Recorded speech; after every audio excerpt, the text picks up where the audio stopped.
Assalamualaikum warahmatullahi wabarakatuh. Teman-teman sekalian, kembali lagi di Webo Entertainment. Kali ini saya akan membahas mengenai betul atau tidak bahwa negara kita ini berlandaskan dengan Pancasila.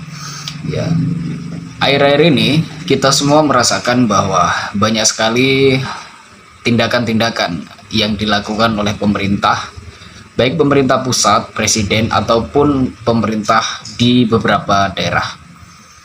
Saya sendiri sama sekali sudah tidak yakin bahwa negara kita ini masih berlandaskan Pancasila. Pancasila di Indonesia ini nilai-nilainya sama sekali sudah tidak ada. Teks Pancasila ada, yang setiap hari dibaca pada saat hari Senin, ya, yang dibacakan setiap hari Senin pada saat upacara bendera di sekolah-sekolah, di kantor-kantor misalnya, ada teks Pancasila, tetapi implementasinya sama sekali tidak ada. Terutama implementasi dari sila kelima, yaitu keadilan sosial bagi seluruh rakyat Indonesia. Sila kelima itu sudah lama hilang dari Indonesia. Keadilan sosial bagi seluruh rakyat Indonesia itu hanya tinggal kenangan yang sekarang hanya bisa dibaca dan dilafalkan oleh anak-anak SD pada saat upacara bendera. Ya. Adanya sekarang ini adalah keadilan sosial bagi seluruh pejabat Indonesia. Kita semua tahu bahwa APBN kita itu lebih banyak digunakan untuk mensejahterakan pejabat dibandingkan mensejahterakan rakyat. APBN kita itu lebih banyak dikorupsi oleh pejabat daripada dinikmati oleh rakyat. Maka tidak berlebihan kalau kemudian saya mengatakan bahwa sila kelima, yaitu keadilan sosial bagi seluruh rakyat Indonesia, itu sama sekali sudah tidak ada. Adanya yaitu adalah keadilan sosial bagi seluruh pejabat Indonesia.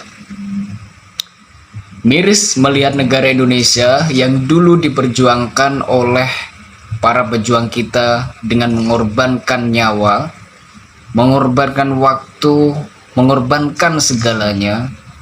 Sekarang sudah merdeka, tetapi kemerdekaan diisi dengan hal-hal yang buruk, diisi dengan hal-hal yang memalukan yang dilakukan oleh pejabat-pejabat kita selama ini.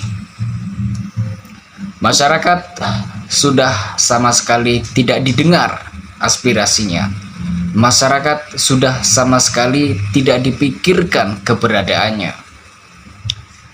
Undang-undang dibentuk sama sekali tidak kompromi terhadap masyarakat, tetapi hanya kompromi kepada kelompok-kelompok tertentu, disahkan dan dibentuk untuk kepentingan-kepentingan politis.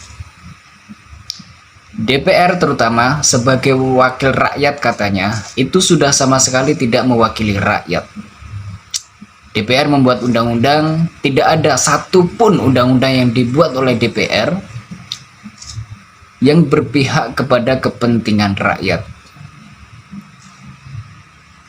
Rakyat saat ini sama sekali diabaikan, rakyat saat ini sama sekali tidak dianggap.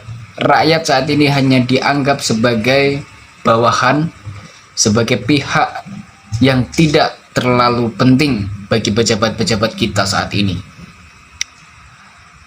Pejabat-pejabat kita saat ini dengan bebasnya bisa korupsi, bisa bebasnya bisa markup anggaran, bisa dengan bebasnya memakan uang harta yang bukan haknya, masuk ke kantong pribadi dan digunakan untuk kepentingan pribadinya sendiri.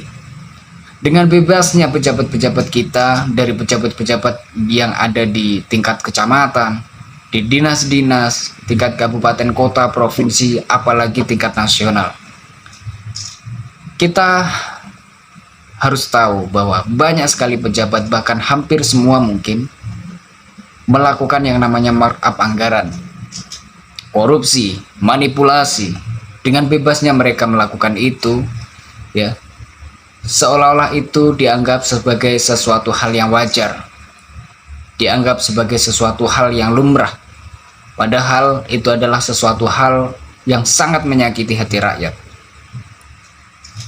Di saat banyak rakyat yang kesusahan, di saat banyak rakyat yang untuk mengumpulkan uang 100.000 saja perlu panas-panasan, kerja banting tulang, peras keringat untuk mendapatkan uang, sekedar uang 100.000.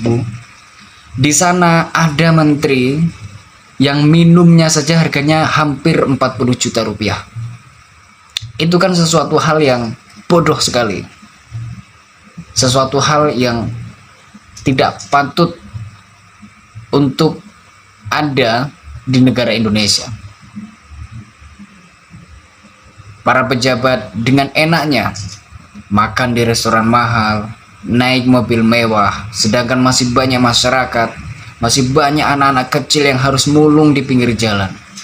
Masih banyak orang-orang tua yang harus mengayuh sepedanya dengan gerobak sampah di belakangnya. Itu menandakan bahwa pejabat-pejabat kita sama sekali tidak bermoral. Pejabat-pejabat kita sama sekali tidak punya hati nurani.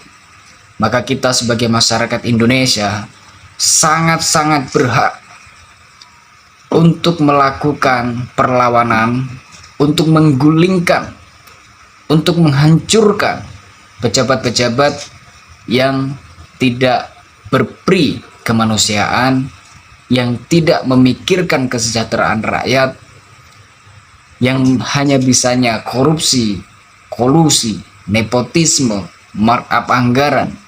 Maka kita sebagai masyarakat sangat-sangat wajib untuk meruntuhkan oknum-oknum seperti itu. Sekali lagi saya tegaskan, sila kelima itu sudah lama mati, diganti dengan keadilan sosial bagi seluruh pejabat Indonesia. Terima kasih. Wassalamualaikum warahmatullahi wabarakatuh.